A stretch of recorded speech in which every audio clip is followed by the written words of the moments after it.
Good morning from Fast Company. Here's our daily look into what's driving today's creative business leaders. Meta laid off hundreds of employees last week, just months after notable cuts to its virtual reality and metaverse division. These job losses amount to less than 1% of the company's overall workforce, reportedly impacting about 700 employees across a number of departments.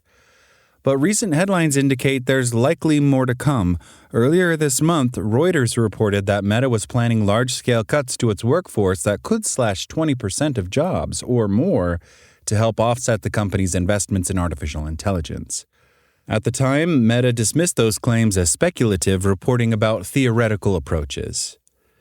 Layoffs are not exactly unexpected in the current environment, where employers feel emboldened to use AI as a justification for trimming headcount.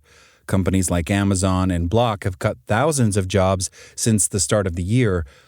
What might be more interesting, however, is how Meta went about its latest round of cuts. According to Business Insider, multiple Meta employees were told to work from home on Wednesday, seemingly in anticipation of the layoff announcement. The employees were notified through an email from HR on Tuesday night, which simply stated that leadership would share further details. Sources told Business Insider that emails were received by employees in at least 2 departments. It's not clear whether the employees in question were in fact impacted by yesterday's layoffs, but in a decade that has normalized Zoom layoffs, this isn't an unusual tactic. Being asked to stay home, particularly at companies that have been strict about return-to-office policies, can be a sign that layoffs might be coming. Some companies seem to believe it's easier to control the narrative and protect against retaliatory behavior if employees are not physically in the office when layoffs take place. After Elon Musk acquired Twitter in 2022, he laid off about half of the company's workforce almost immediately. In emails that went out in the evening, employees were asked to stay at home the following day, as the layoffs were announced. Some people reportedly lost access to internal platforms that night before being officially notified about their employment status. Days later, Musk reversed the company's remote work policy, forcing employees to return to the office full-time. When companies like Tesla and Google have carried out layoffs, some employees have reported that they have tried to go into the office and found that their badges were deactivated.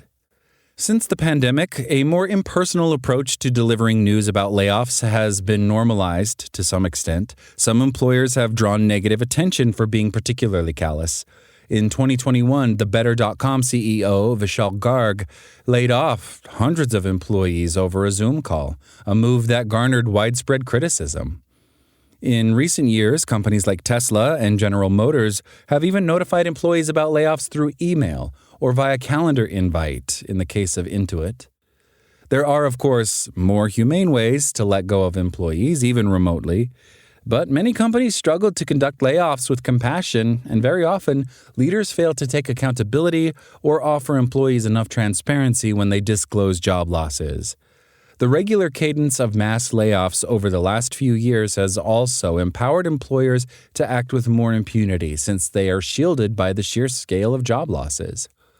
As widespread AI adoption continues apace, it will certainly yield further layoffs and more displaced workers. And companies are likely to become even more vigilant about the potential fallout.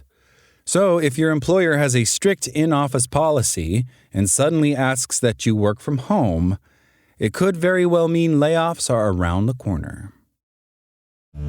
That's all today from Fast Company. Talk to you tomorrow.